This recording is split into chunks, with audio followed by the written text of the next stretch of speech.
c'est Annick et dans cette capsule, on vous parle du fameux gingembre.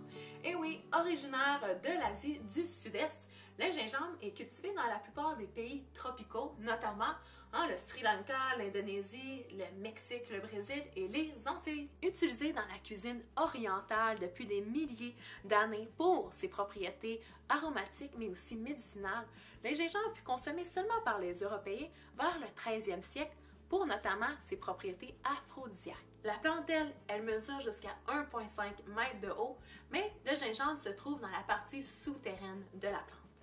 Et il existe un bon nombre de variétés de gingembre, autant sa taille et sa couleur varient. Le gingembre est un puissant antioxydant comme la plupart des épices. Luttant contre les radicaux libres, on retrouverait dans le gingembre une quarantaine de composés d'antioxydants. Et parmi ces composés, il y en aurait plusieurs qui seraient très résistants à la chaleur, indiquant ainsi que le gingembre cuit serait encore plus riche en antioxydants. Le gingembre serait bénéfique pour soulager les gaz, les crampes abdominales et pour réduire les flatulences. Le gingembre a aussi des vertus anti-vomissement et anti-nausées.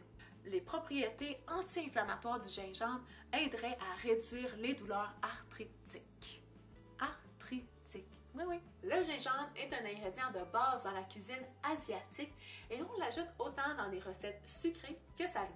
Sa saveur distinctive englobe le surette, le sucré, l'épicé et aussi des notes de citron et de poivre.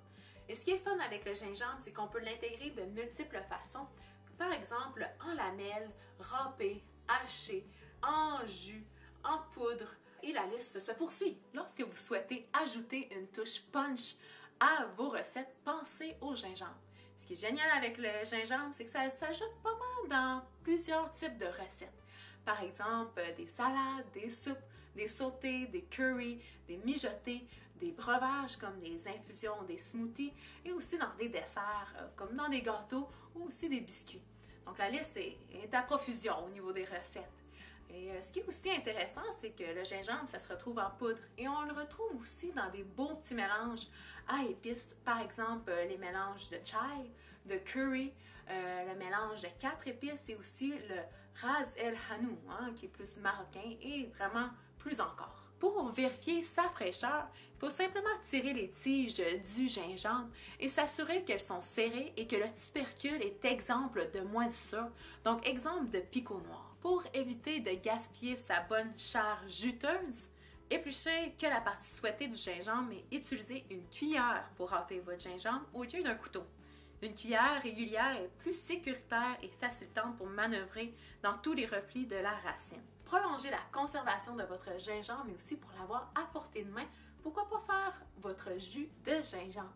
Et oui, c'est assez simple, il faut quand même avoir un extracteur à jus, mais vous n'avez même pas besoin de l'éplucher s'il est bio et de le passer 2 fois à l'extracteur à jus. Avec le jus que vous allez avoir, vous le rallongez la même quantité d'eau. Et voilà, vous avez du bon jus de gingembre à ajouter dans votre bac à glaçons.